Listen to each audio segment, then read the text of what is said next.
Good evening, and welcome to the Des Moines Arts Center. I'm Jeff Fleming. I'm director of the Arts Center, and we're pleased that you are here, and so many of you are here tonight. We have a very special evening. We are fortunate to have the American artist Fred Wilson with us. I had the honor of working with Fred 20 years ago in Winston-Salem, North Carolina, on a project entitled Insight, Insight, Insight, Insight, Memory. This project followed his groundbreaking exhibition at the Maryland Historical Society entitled Mining the Museum, in which he reinstalled the museum's collections, providing new relationships between objects and highlighting long-forgotten people and events. But most importantly, this enterprise asked questions about the ability of objects to carry cultural information through space and time. Mining the Museum literally changed the way museums could present their collections and how their collections could be viewed. Since that time, Fred has carried out numerous projects, including Speak of Me As I Am, which was at the 2003 Venice Biennale, where he represented the United States. I believe that project was the impetus for the sculptures that you see in our current exhibition, Transparencies. Fred's work is now included in major museums around the world, including Tate Modern, the Whitney Museum of American Art, MFA Boston, the Brooklyn Museum, Toledo Museum, and perhaps sometime in the near future, the Des Moines Arts Center. Fred has received numerous awards, including the John D. and Catherine T. MacArthur Foundation grant in 1999, and most recently, New York City's Mayor Award for Arts and Culture. So please welcome now Fred Wilson.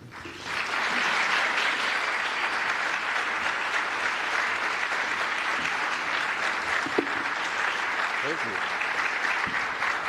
you. Thank you very much. It's really great to be back in Des Moines at the Arts Center and, of course, see my wonderful friend.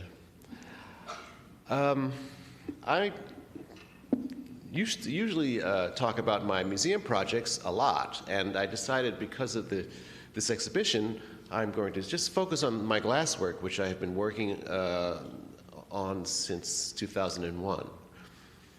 And it gives me the opportunity to do that. And that project was, my first forays into glass really I kind of backed into it. And I had been working in my studio, I do these big projects, of course, in museums everywhere. But in my studio, I had been thinking about other things. And because I guess my background is in minimalism and conceptual art, I tried to reduce my ideas to reduce it down to a very simple idea, an image, and then expand it from there, something that seemed to make meaning for me. And I'm still involved with it to a certain degree, which I will maybe mention at the end, but I had no idea glass would have anything to do with it. I was making sort of elemental images of spots. This is not one. This is an artwork which you'll see as it comes back around in my talk. But and I would develop them by sometimes just making ink spots, and wanted to sort of see where that went, because I had been again trying to reduce it down to a very elemental color and object. And then as I did it, I realized where this was coming from. Let's see if I can know. Okay, there's always technology.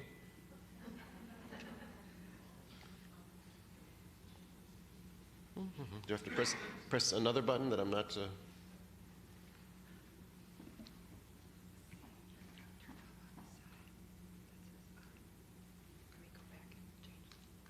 Okay. All right, hope now that she's done it that I can do it too. We'll see. The spots kind of, as I started to do them, kind of brought back all these memories from my childhood, mostly cartoons. But this is a much earlier drawing and from an old book where these spots have sort of been animated and are personified. And I didn't see this when I was a child, but there are other kind of images that I did see as a child. This is probably the early part of the 20th century, but as we went through the 20th century, the color black became related to African American people, and in derogatory ways. And so anything that was the color black became representative of that, and with ink and tar and oil in cartoons, in illustrations, what have you, and in derisive ways. And growing up where I grew up, this was also laid upon me in various ways. This one, again, an early century joke. And actually, it was ink remover. And so these spots really had other meanings for me. The idea that a whole part of the humanity is reduced down to a color, down to an inanimate substance, ink, tar, oil. And sort of, for me, it made sense to kind of think about that. So when I went to, in these drawings that I was doing, so when I went to Pilchuck, the glass school in Seattle, not having ever worked with glass before, I thought that maybe I should try using black glass. And because I had been working with the color black and in this liquid form, and it made so much sense to me because in these forms that I developed, they look like, for me, they look like these liquid materials, even when they're even up close. And actually glass never really hardens. It's always moving on a molecular level. And so I developed this form, this drop forms that I like to call them, and some of them have eyes, just because I wanted to not only reference the inanimate material, but also this kind of history that relates to African Americans. This piece is called Drip, Drop, Plop, because a lot of my projects were always responding to a given situation, and I wanted this to sort of be able to be, and so we're very subject directed, and this I wanted for people to come to it and sort of bring to it what they will. When I just did start working at the Pilchuck Glass School, one of the glass masters said to me, "The first one's free," and I'm like, "What's he talking about? I'm not going to be addicted to glass." And here I am, all these years later, still making glass objects. Amazing. And another reason why I decided it was perfect for me to do this in this glass school, use black glass, is because the glass there's so many colors. You can almost get any color in glass, and anything you make looks beautiful to a certain degree. And so I thought reducing it down to one color, to something that's opaque, was a way to control that and control the meaning, and to deal with notions of beauty or not. In working with glass. And I made a series of prints at Crown Point Press. Actually, this wasn't ink. It actually was, I was dropping acid. Well, you know.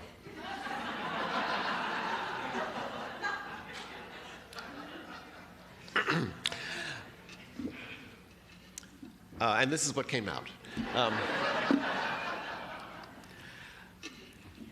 Of course, with a plate, if you put acid on a plate, it eats into the metal. And I basically stood on the table and dropped in a eyedropper different amounts of acid on the plate, and depending on the distances, is how it came out.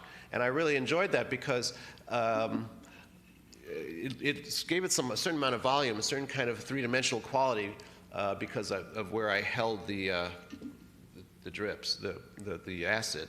And then when you ink up the plate, you get this. And all these have, to me, they look like they could be something under a microscope, or they could be something in the universe. They had this quality that really intrigued me.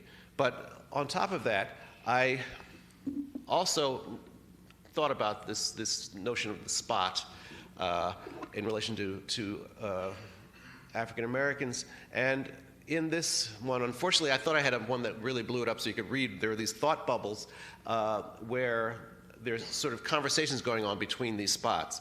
And this is called exchange. And the lines are from classic novels over the history, and pulling out the voice of the African person in the novel. Sometimes it's just a walk-on. In some of Tennessee Williams' plays, there's a line that somebody says, or else it's Othello, who there was a lot to choose from that, or something by many other, by Mark Twain. There's a character, and so piecing together these anonymous characters, largely anonymous characters, the one line that they have, if they're a waiter or whatever, and then making a conversation out of it. It's a little larger, but you can't really see. And sort of different topics come up by how I arrange the conversations. And then, of course, I went back to glass, and this is called Dark Dawn. This is called float glass on the floor. It's actually a structural glass that was used on the sides of buildings, so it's pretty sturdy. I mean, it's still glass, but it's pretty sturdy. They stopped using it at a certain point because apparently it was falling off the buildings, and I guess other materials became more, better for the project, for architecture. So I sort of saw these things as kind of coming up out of the ooze and coming down.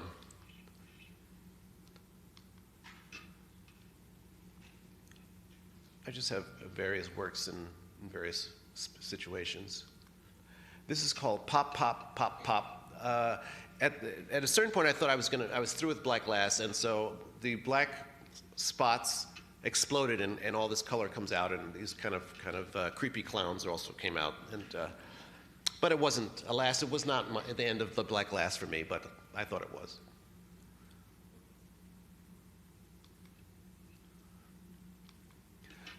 This is called First Spurt, and again, this is this float glass, structural glass that's layered. And I had just gotten back from Alaska, or in recent moments, I'd gotten back from Alaska. I was thinking about oil, certainly, but also Matthew Henson, who was an African-American man who went to the North Pole. Was the first man to be at North Pole with, now I've forgotten his name, with the first man who went to the North Pole. And when I work with glass blowers, I work with some of the most amazing glass artisans or artists. In fact, from that first experience, I don't know if you know Dante Marioni, but he's an amazing glass artist, and he was my gaffer. He was the person who made the works for me. I learned how to blow glass, but I don't do it every day, so I work with some really spectacular people. But he blew all these works for me, and he never made a mistake. I mean, he just produced these things. But every time he did make something that was not exactly what I was thinking, he was ready to throw it out. But I liked these mistakes, and so I saved them. This one was the black color was a little bit blown out, a little bit thin, so you could see through it if there was light on it. And I decided to open the hole in the back of it and put a video behind it. So if you're standing in front of it, it looks like every other drip that I've done. But when the video goes on, you see the action in the video, which was basically images of in Africa of black on black crime, I think, or just abuse or violence. And so you see that for a moment, and then it goes away.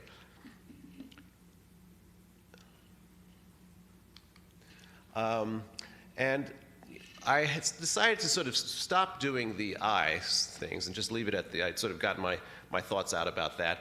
This is called Psst. And, this little character that, you know, obviously he was a kind of a mutant character there. And then this one was coming through the wall. It's called Mole, but I spelled it M-H-O-L-E. So on this side of the wall, he's sort of pushing through the wall. On the other side is this image that you see, which when you look at it, it looks like a flat surface, but in fact, you know, it's a hole. It goes straight back in because of the because it's made of glass. I had a couple of different vitrines in this exhibition. One was called Black Present, one was called, excuse me, I'm forgetting the names of my own works, but, all right, I can't remember the other name. Anyway, it was, the box which I designed had black glass on it, and only if you got up to it could you see what was inside of it. It just looked like opaque glass, and this had a skeleton in it, and the other one, a little more. The other one had ink bottles and oil cans.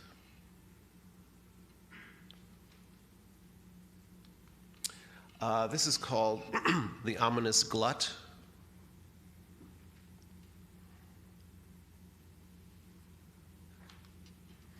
And I did a couple, a casting, some African figures. This is called a kwaba. It's,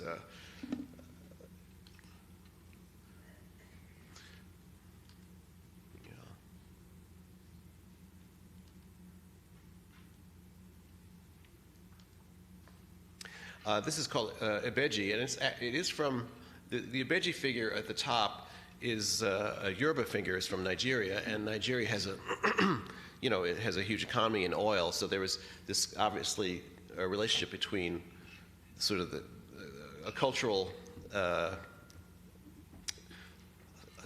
situation with the glass, with the black coming out, but also this sort of economy of Nigeria. And I like how it floats back and forth between different materials and different meanings.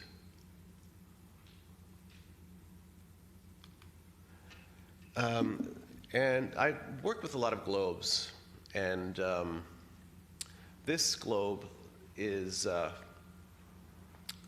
starlight globe, which means it has the water's black. It's an older globe. It's made of glass, and it's but covered in paper, and it lights up a little bit. So here it's lit slightly, and on the exterior, I use globes, and I like globes and maps because I enjoy the notion of mapping. And here, what it is a map of the Atlantic slave trade, the Indian Ocean slave trade, and the consumers and producers of oil.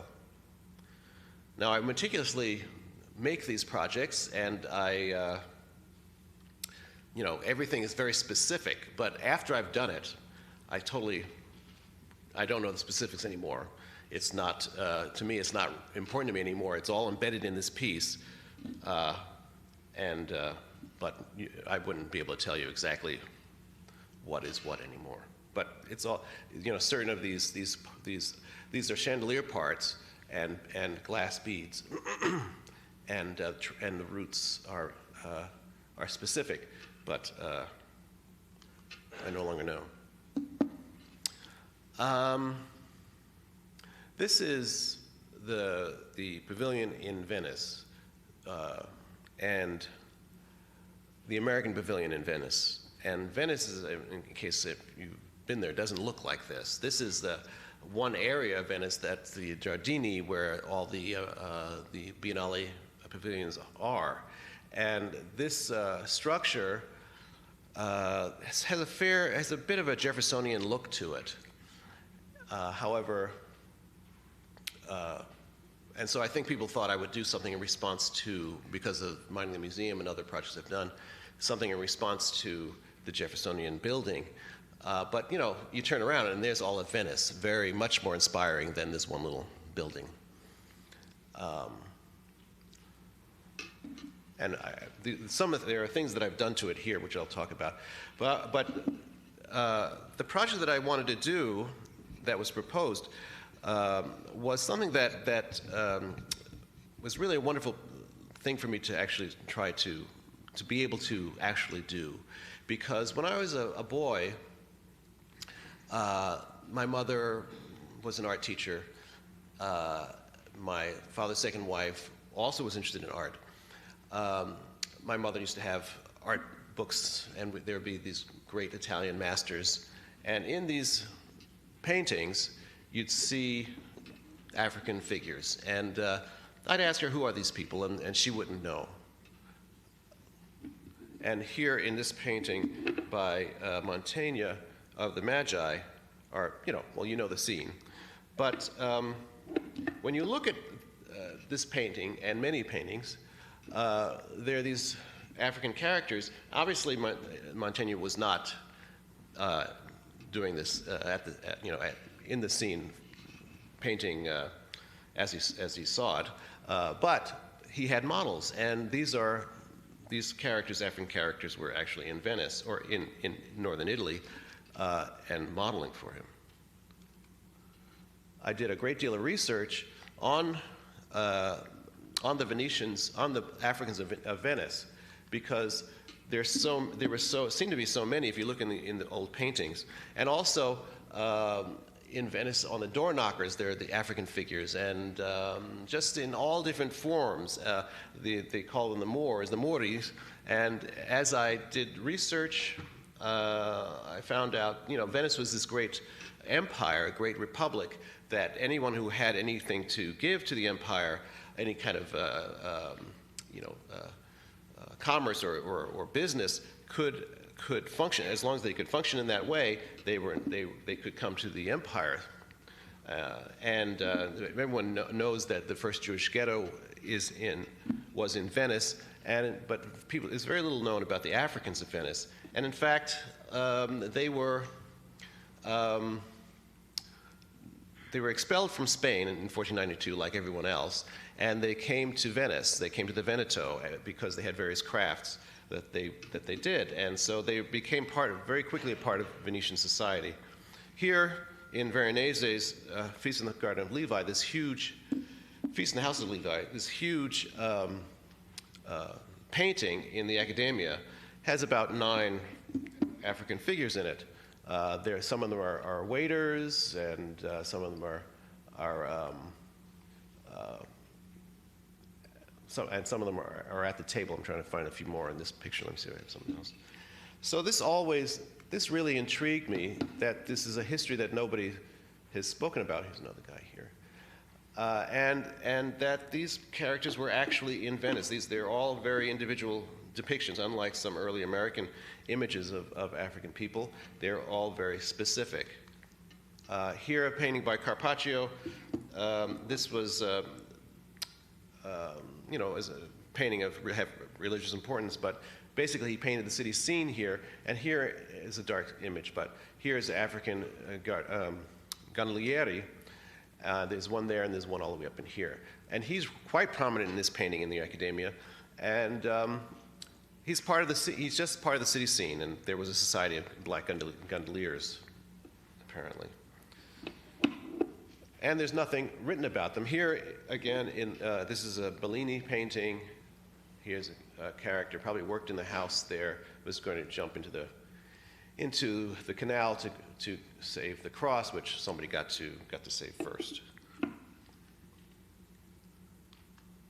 And, in Venice, the Moorish to the Venetians are kind of like native people in the United States. They don't know, they feel like they don't know anybody, but they're kind of a fantasy figure. They're not wholly, they're exoticized. They're not particularly negative figure, something like Pocahontas, let's say. But it sort of separates them from any other place in the mind of the average Venetian. Here in Tiepolo's painting, you have a black child here. Interesting about Tiepolo, here's another one. It's actually, the painting is about conquering a Moor, and here's another Moor. It's the same boy in all these paintings. In fact, Tiepolo, in several paintings, painted himself in the paintings, and this boy in the painting, and his wife in the paintings, as different characters. But you see them all getting a little older if you follow the paintings. And this is actually the painting that I saw in my living room in the big art book. And this is the boy that I asked about, who is in all those other paintings. This actually is Tiepolo painting his wife here, but as an allegorical, they're stand-ins for the storyline. And in fact, I did find out all these years later who that boy is. His name is Ali, and he worked in his studio.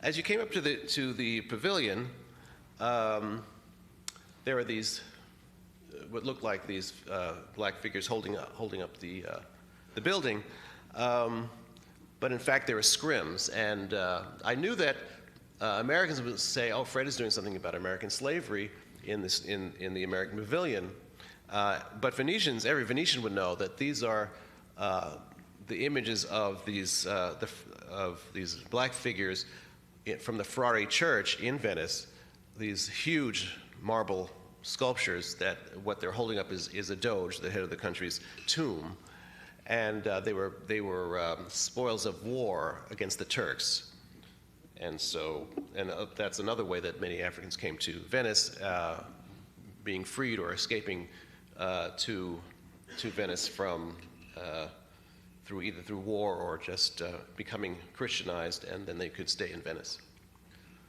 So I really like the fact that this relationship between the great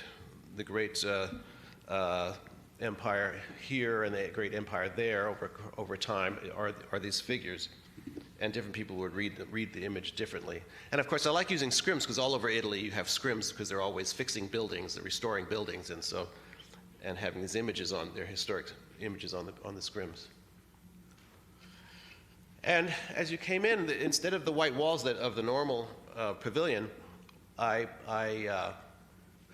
painted somewhat like the colors of the Venetian scene, and certainly this color was gold in the Basilica in San Marco. I just used a yellow paint, but this figure is called the Wanderer because in the hotels you'll see a character standing there with a pillow, and I don't know, representing these character from one of these early paintings and their contemporary objects, and so they have them in their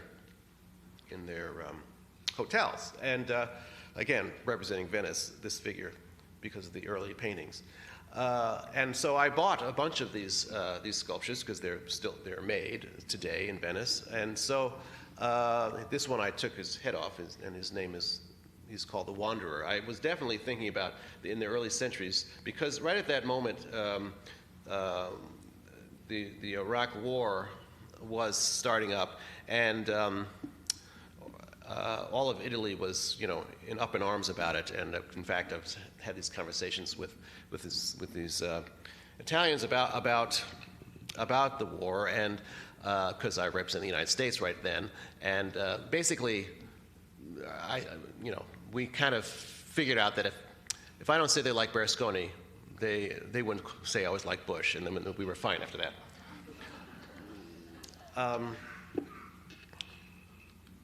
And I did a montage of the Africans who live in Venice now, because I was really interested in the fact that the Africans are still in Venice, but of course to Italians it's, immigration is a new thing, but in fact it goes back to the 1500s if you look at some of the early paintings. So it's a kind of a photo montage of the paintings and photographs that took of Africans in Venice, and also some African American tourists or African Canadian tourists in this montage.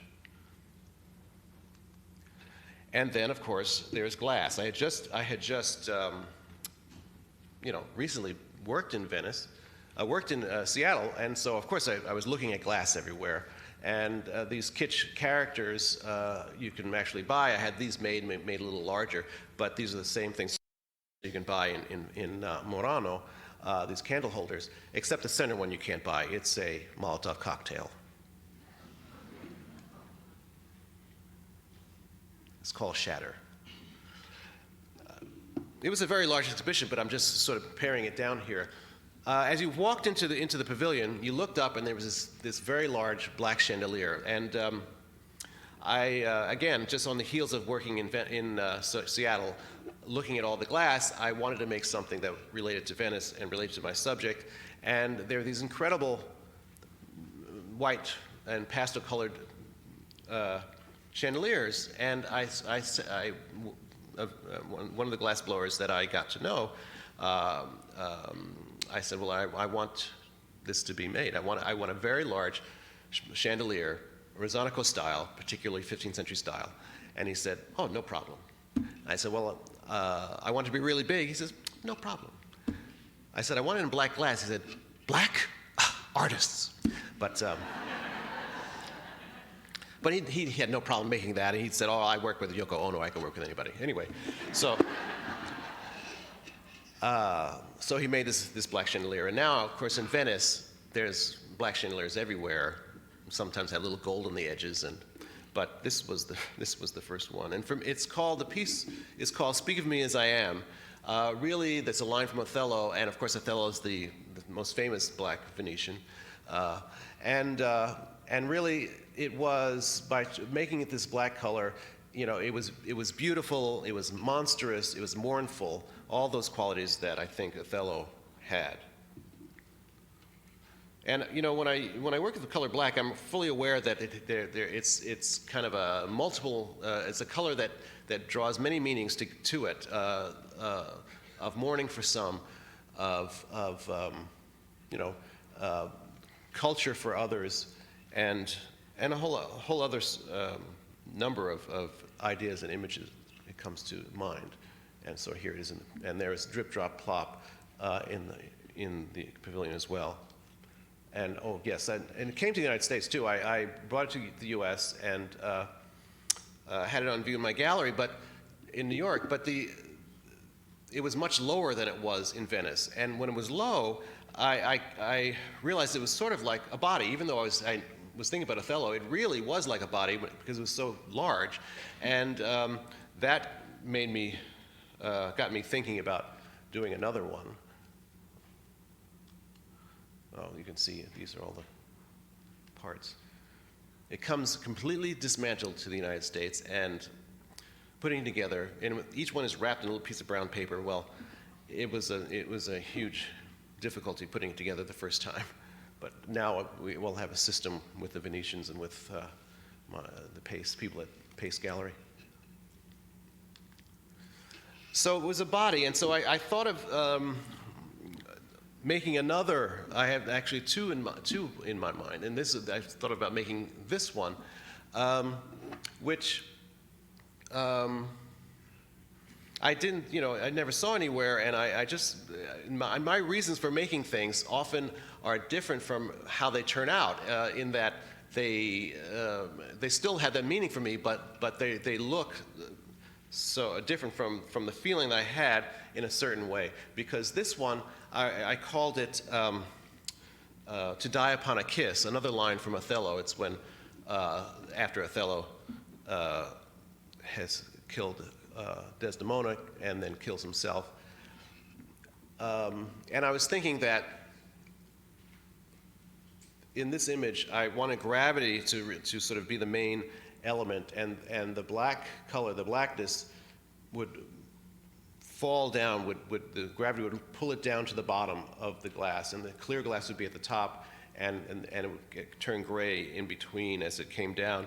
And in fact, it was a difficult thing to do because there are many different colors of gray. You can't have a regular gradation. I wanted 10 gradations, and the glass master said, you can't have 10. I can do 4, but anyway. So the glass, so it sort of looks like it's sort of, for me, it looks like it's coming down and coming out of it. And I saw it as a body. Of course, My dealer thought it was a self-portrait, but what can you say? Well, maybe, I don't know.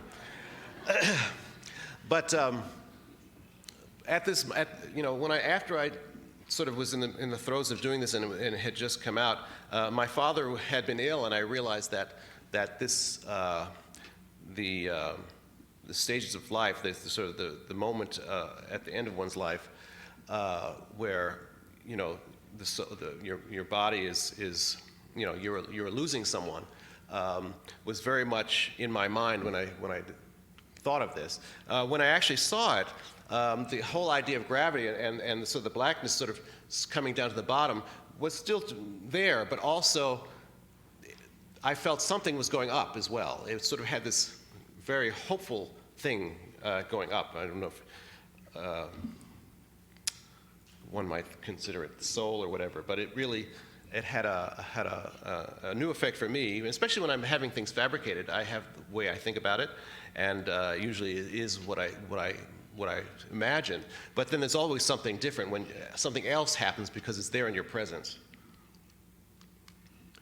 And here it is in the gallery. This was my last exhibition at Pace called Venice Suites, the Sala Longhi. And Sala Longhi was a gallery in one of the museums in Venice that I just happened upon. And I thought that I was through with being inspired by Venice. But the Museum of the 17th Century, I just happened to go in because I had never been in there before. And I was taken by one particular room in the museum. It was a room of Piero Longhi paintings. And all the paintings are of a certain size. And it's really nothing that I would have thought would interest me, but there's something very wonderful about these paintings, and they're all of various scenes of daily life for the bourgeoisie. They all seem very happy. It almost was like they're photographs because they're staring out at you in their living rooms or in their parlors, in the various places that they lived and worked and went. And the women had these beautiful round pale faces, and the men sometimes had those Venetian masks on in them. And obviously they were happy to have these paintings, and Piero seemed to really enjoy that moment. But there's something very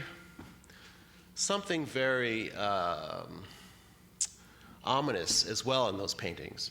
And I just wanted to capture that for myself as I thought about what the meaning was. Here's the gallery with it in New York. I also have an image of it in Venice. And you'll see that all the paintings, well, they're not paintings, they're black glass framed in gold with holes in them and all different arrangements of them. And then at the center, there's this other painting with this white sconce sort of coming from it. And these are the exact arrangement of these paintings that I saw in Venice in the gallery.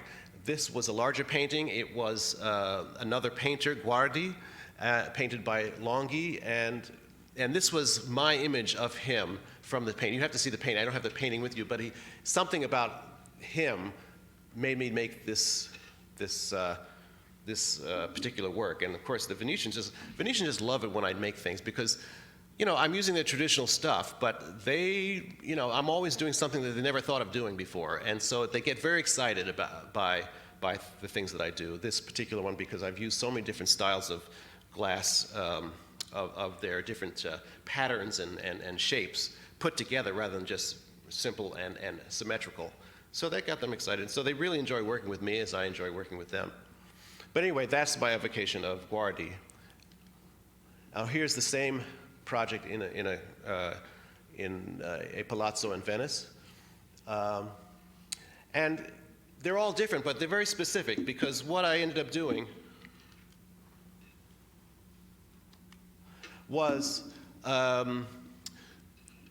basically cutting out where their faces were, because these images were in these kind of dark brown interiors, and so there was something that really grabbed me about the paintings, I just have to say. And so I made holes in the glass where these faces were. And so that was all rooms was full with these images of these holes.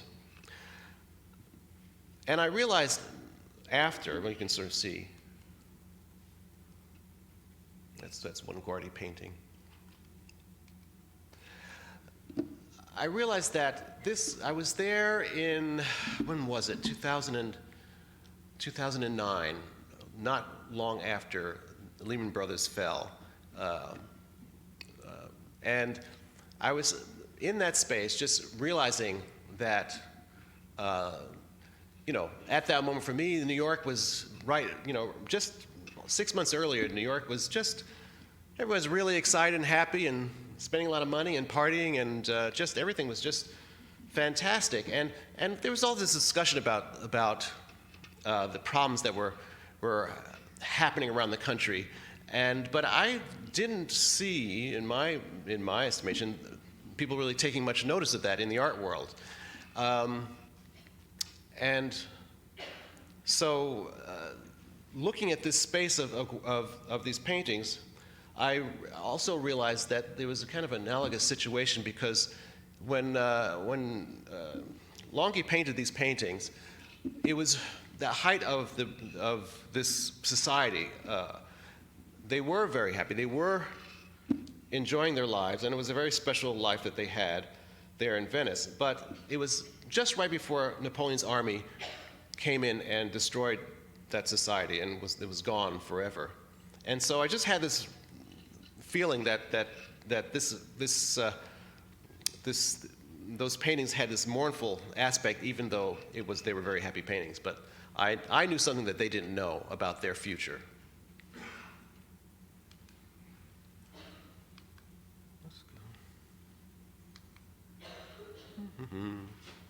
There we go. And here we are, Iago's mirror. And I had thought of this project. I thought of making this artwork when I was working at the Biennale, but things are not always right. I work with artisans who I have a strong relationship with, and in fact, if the people I work with decide that they don't want to do it anymore, I would not make that particular thing again, because it's so much about our relationship. It's so much about how they translate my ideas with their hands. And so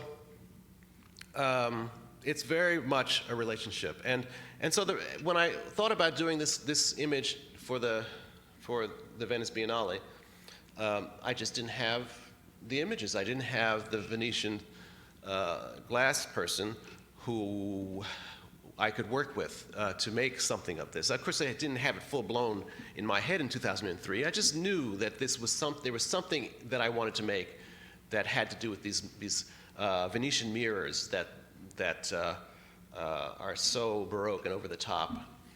And so finally, very recently, someone invited me to come back to Venice and do whatever I wanted to on Murano. And he said, well, you have any ideas? I said, well, actually, I do have an idea.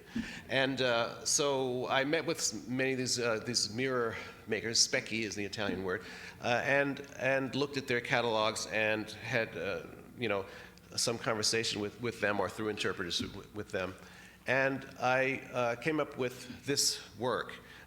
It's, as you know from seeing it out there, it's many of these mirrors piled up on top of each other. They're the designs that they make, except that I stacked them and used black glass for all of it. And they had no problem making it. The initial one, now that I work with them longer, we have much more complex conversations. But basically, I gave them a collage, and they made this from a collage that I made. So I was just really amazed with them, these glass blowers. And here again, I told them, I wanted to have the engraved part engraved on the front, because in mirrors, usually they silver the back, but before they silver it, they engrave the designs on the back, and it shows up very brightly in the mirror. But I wanted to engrave it on the front, and so it would have a very ghostly appearance. And boy, they were like, Fred Wilson invented something so new. I mean, they really got excited. But anyway, I just, in this work, I was thinking about how Iago, this is not an image of Iago, it's sort of Iago's complete rage and jealousy of Othello, and him looking in a mirror or whatever, and creating this image of this man that he hates, and sort of making him larger and larger and larger in his evil mind. And obviously, after you see it, it's like this beautiful object. But for me, that was where the germ of this idea came, and that's why it's called Iago's Mirror. Again, I like to connect these works in Venice to the Othello story, largely because, I could name them anything, but I just think that I like where if I make a work that has a connection to some other aspect of, if not popular culture, culture that there is a shared knowledge of, to sort of connect my work to that. So that there's some little entrance into how I think about things by using referencing something that we all know something about. And so this is what came out of this project.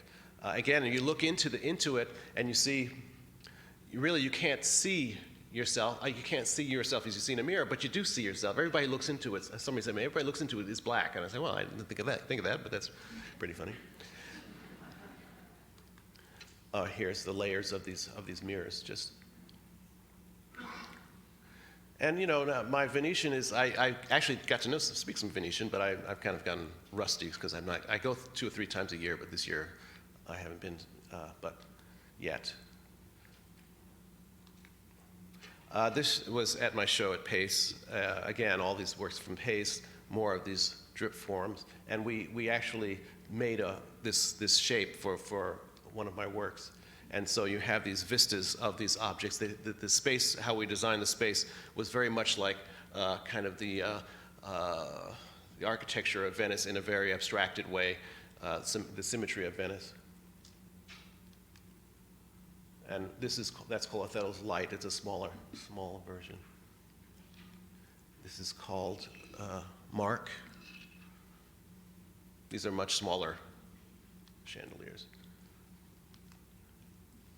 And there, another installation view. I don't know if I can make it do it there. This is called Bat.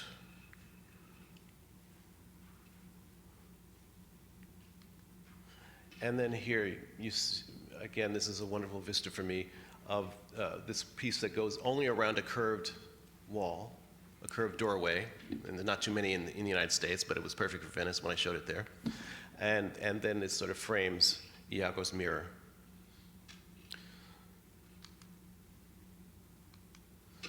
And I feel that this was a breakthrough piece for me because of my opportunity because the black chandelier was really important for me as a first project with Venice, and sort of bringing together all my thoughts about the color black and the Othello story. But this piece, because I've sort of wholly thought of the project in Venice in relationship to working with these glass masters and without shifting the object anything but besides making it black and piling them, coming up with a new sculpture. It's a very important piece for me, and will remain so. So, thank you very much.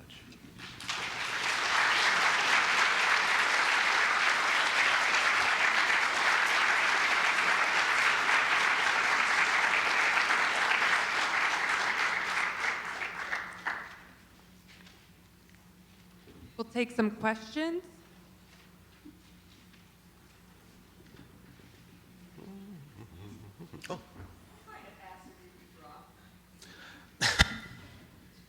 Oh. Like glass, like the bronzes that I make, Printmaking, I'm not a printmaker either. So I don't know exactly the particular kinds of acid that was dropped. I don't remember. I was in a fog. No, I'm just joking. So I don't think it was anything, it's whatever they used to sort of use for making, etchings and lithography. So.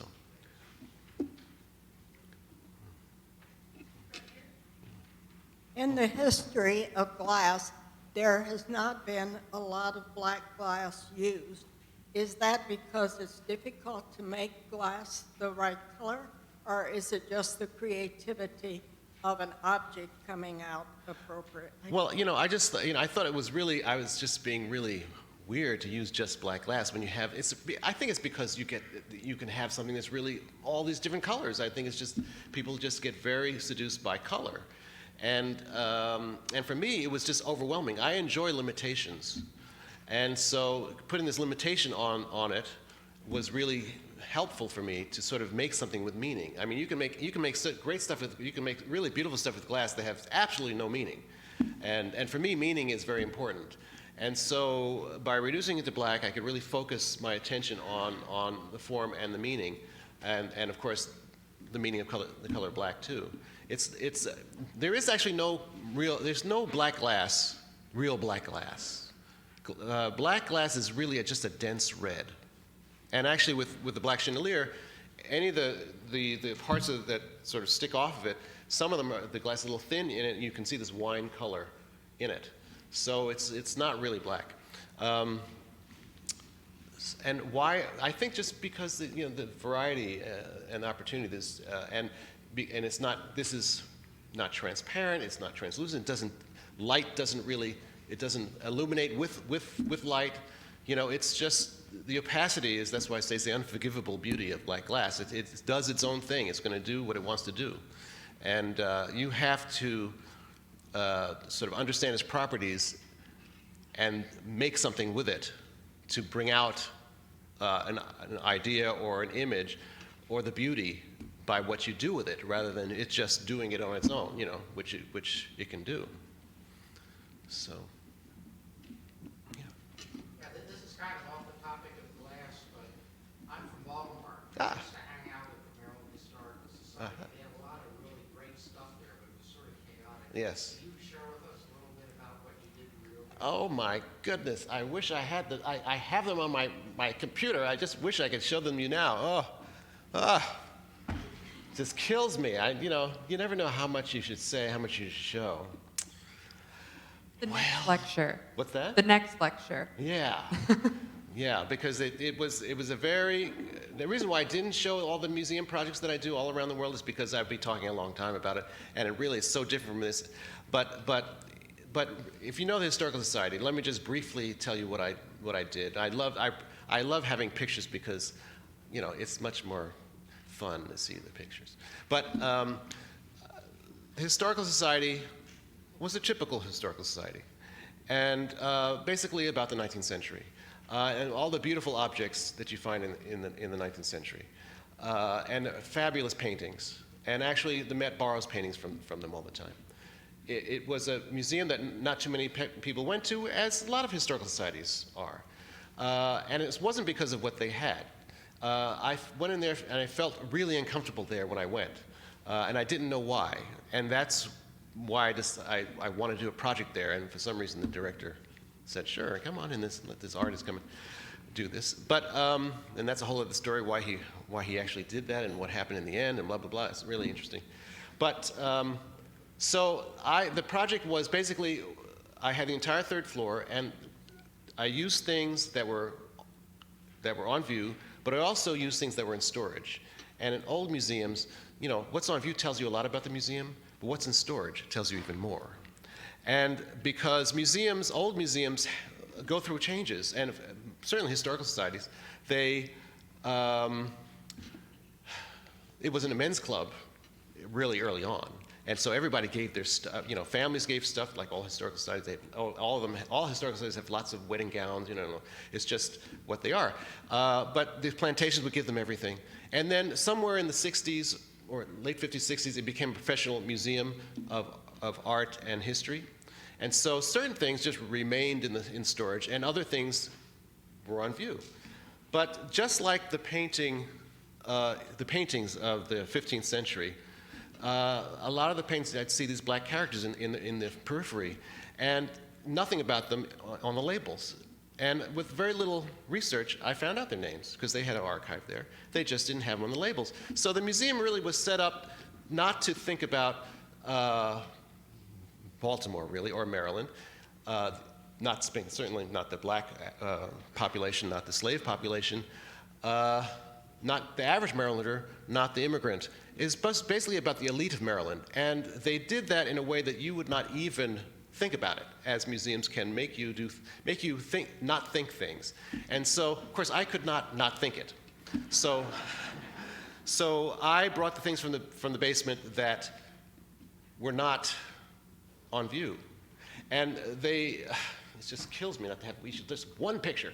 But anyway, I can't be that nimble. That'll be my next trick when I give these lectures. But, basically, because beauty is really important to me, and the visual is really important to me. And so that's why I get upset when I just talk about it. But, and museums are all about that as well. They speak through the image, largely. So basically, let me give you one vignette that I found these really beautiful repoussé silver objects, tea service, and I put them on view. And these museums, they organize things in a connoisseur fashion where they compare and contrast various objects and images and designs. Well, I also, and they have very simple labeling. So I had metalwork, 1793 to 1880, with these really beautiful objects. But also in the basement, I found slave shackles, and they were in the same vitrine with these silver objects. And that's just a little tiny bit of what I did. Sir, I'm going to pass the mic to you. No, that's okay. I think Okay. When you did this piece with the Historical Museum, how did you find their receptive? How receptive did you find them to be? Because that can be kind of a little bit of a rub for them. You think?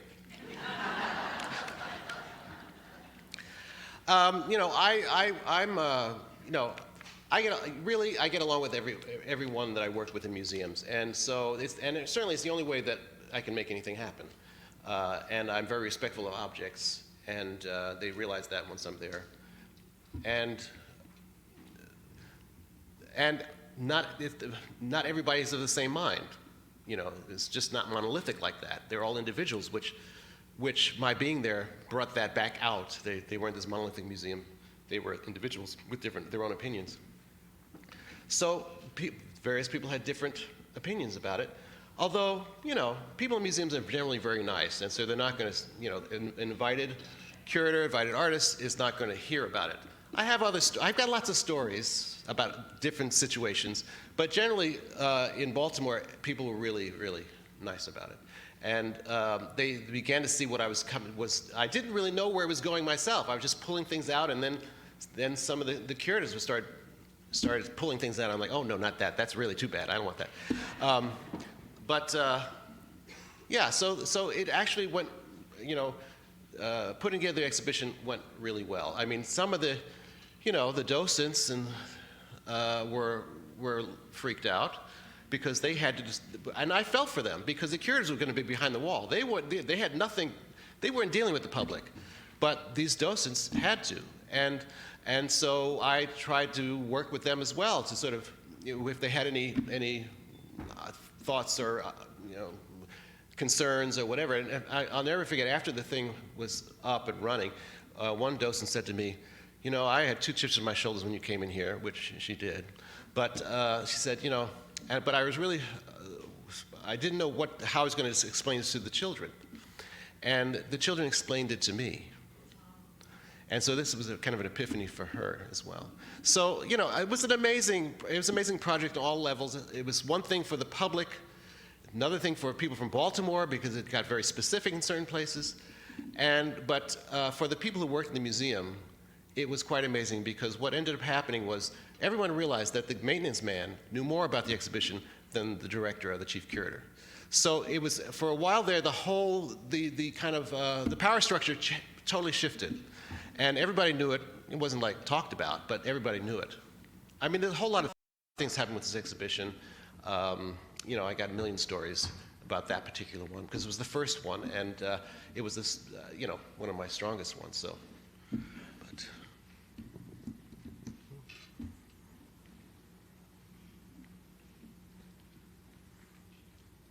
I have a comment and then a question related to it, which is your glasswork seems a lot like you're mining the museum, where you said you bring things out that were there but weren't on view. And I think that all your glasswork really brings out things that were in the culture and embedded but not on view, and using this black glass was a great way to get at those things.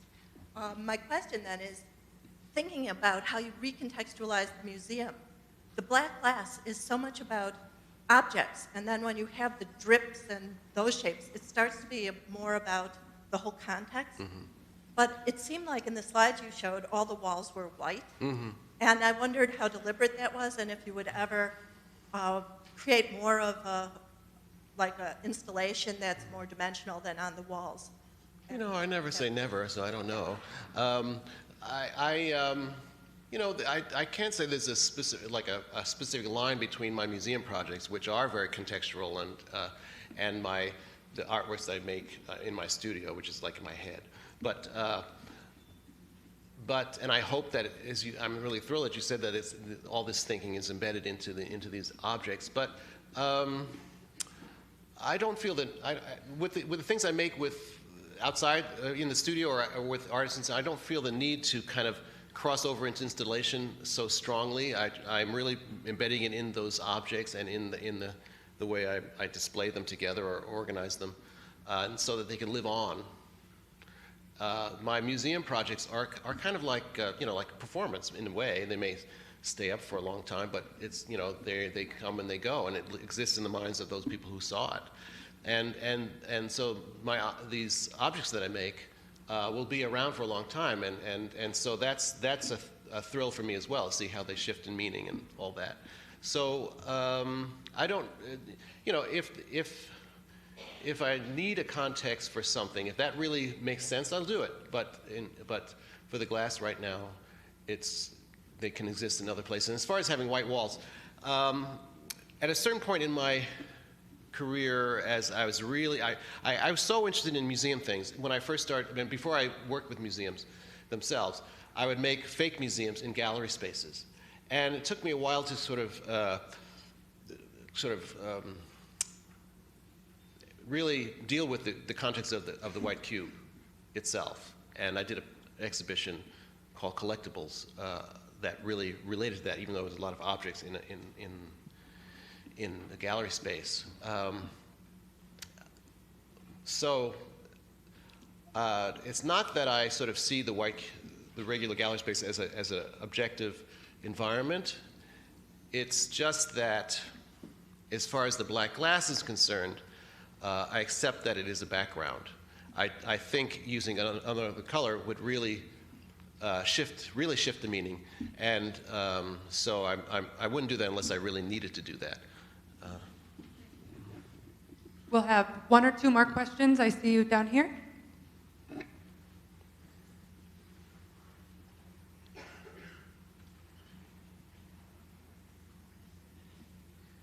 Hi. Hi. I keep thinking about the piece with the video behind the glass, and I was just curious when you did that and if you plan to do any more video work in the future. You know, with video and sound and all these things, of course, in my museum projects and in the installations I did before I started actually working in museums, I've used video. I had one project that I did, which I maybe try to redo in some of the form, when it was a nonprofit space, and I just created a sort of ethnographic museum, and there was a mask, and all of a sudden another face comes on the mask, starts talking to you. And also in my museum, there was a painting. You know, old museums have ripped paintings, so I asked them for a ripped painting. And so they gave me a ripped one over a man's face, and I put African-American man's face coming through when he was talking to you. So I use it when it's necessary. has to be necessary. So I rule nothing out. I'm making paintings actually right now. So I used to say, oh, I do everything but painting. Well, now I'm making paintings. So I don't rule anything out, and it just had to really make sense for me at that moment conceptually, and it has to be really important for me to do. So I do like using media, and I've done it many times in institutions, institutional projects. But yeah, and that just was the perfect vehicle for it. Thought I saw one more hand. Okay, here we go. I was wondering, when you make a piece based on literature and a character like Iago's mirror, if the idea of the character shapes the project and the visuals, or if your idea of the character sort of develops more as you're making the project, or maybe both?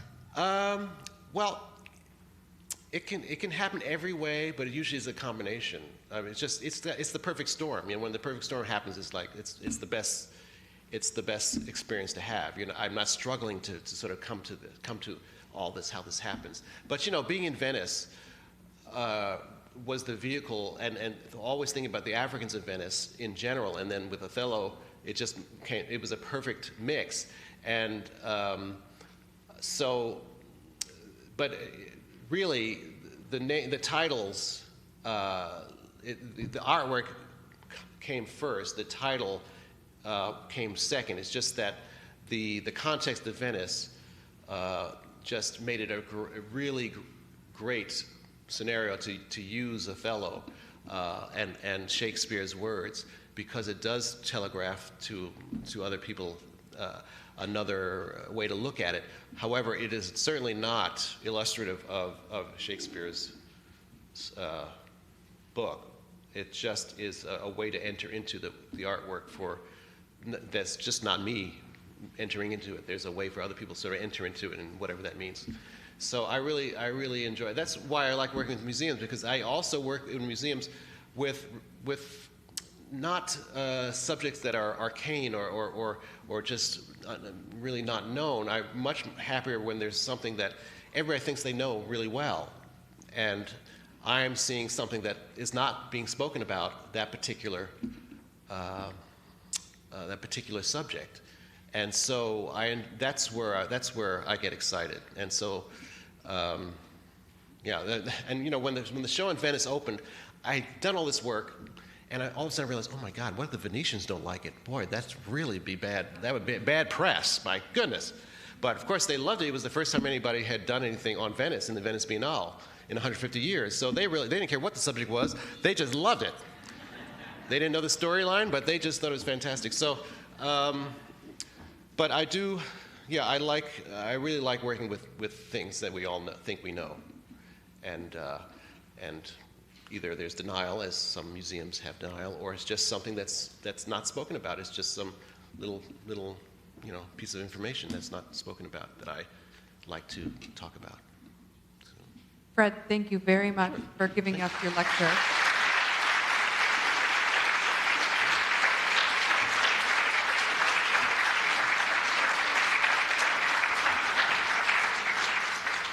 And the galleries are open. If you'd like to head up into Transparencies, you can have another look at Fred's work.